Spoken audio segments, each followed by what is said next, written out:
క్రైస్తవ్యం భారతదేశానికి అపార్థమయ్యింది. అపార్థమైన క్రైస్తవ్యాన్ని తిరిగి భారతదేశానికి అర్థమయ్యేటట్లు చేద్దాం. ఆమేన్.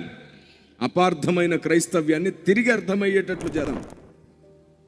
నన్ను ఒక పూజారి గారు అడిగారు, కిరణ్ పాల్ గారు, అసలు మీకు కోపమే రాదా?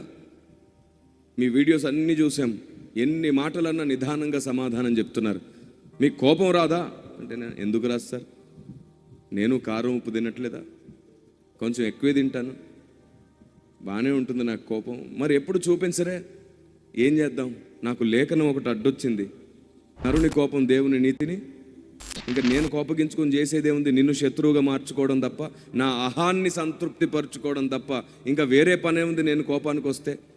మరి ఏం చేస్తున్నారు? కోపాన్ని ఎలా కంట్రోల్ చేస్తారు?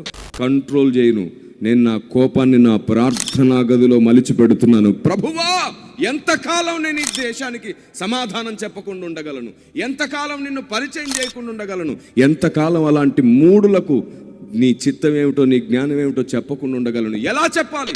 ఏం చెబితే వాళ్ళకి అర్థమవుతుంది? ఏం చెబితే సువార్తకులు ఇంకా స్వేచ్ఛగా నీ వార్త ప్రకటిస్తారు? ఎలా చెబితే అపార్థాలు తొలగిపోతాయి? ఎవడైతే నిన్నన్నాడో ప్రభా, వాడు కూడా నాలాగే నీ దగ్గర మోకాళ్ళు ఊనాలి, ప్రభువా మీరు మార్గం తెరవండి అని అడుగుతున్నాను. కోపమంతా ఆవేశంగా ప్రార్థిస్తున్నాను దేవుని దగ్గర. దేవుడు ఒక ఆలోచన ఇచ్చినప్పుడు ప్రార్థన గదిలోంచి బయటకు వస్తున్నాను.